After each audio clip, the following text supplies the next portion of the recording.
7 signs nga nagpa-as if lang ka nga malipayon. Ang ubang tawo nga nakita nimo nga malipayon, wa ka kabalo nga naaday siya gitago nga kaguol. Ang uban nagpa-as if lang nga malipayon sila. The more nga magpakaron ingnon ka, the more nga mubati kag kaguol. Samot na karon nga uso ng social media, halos tanang tawo sige nagpost og mga nindot nga mga happenings sa ilang kinabuhi. But the thing is, we're cheating ourselves out of true happiness. Dili halata nga magulaanon ang tao, kay maayo man siya modala siyang kagalingon. But if you pay close attention, makita nimo ang mga signs nga nagpa-as if raday siya or nagpa-as if raday ka. Unang sign, kay permi kang nagpaka-positibo. Siyempre makaingon ka, di ba mao man jud na dapat? Gusto lang ko mo explain, okay? Dili sayop nga magpaka-positibo. Pero lahi jud ang feeling kung tinuod kang positibo sa kinabuhi. Mailhan man gud kung peke imong pagka-positibo. Kay di na realistic imong panglantaw sa kinabuhi. Kanang maabot bitaw ang negatibong kahimtang, di na nimo tuuhan.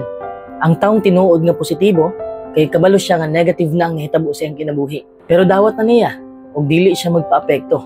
Ikaduhang sign, kay kanang di na ka makihalubilo sa mga tao, okay raman nga mag-inusara ka. Samot na nga introvert ka.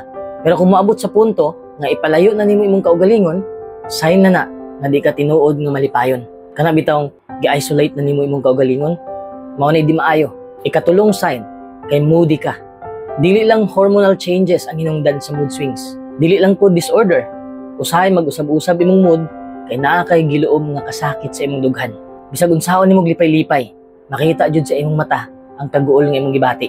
Eventually, you will lash out, having severe mood swings at random moments. Ikaupat nga sign, kay sige na kag silpon-silpon.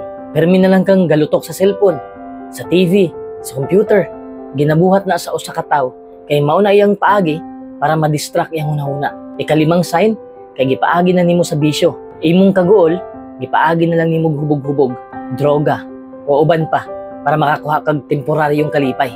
Timaniha, temporary ra na nga kalipay. Let's just face it, miserable imong kinabuhi, ug mao na hinungdan kung nganong nagbisyo ka.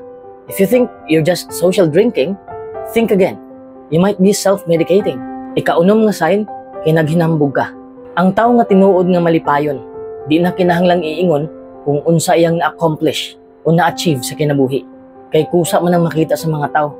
Pero kung naghinambog kag pinakalit, gusto lang di nimo og pagdaig, kay dira ka magmalipayon. Ikapito nga sign, kay wa pa ka move on.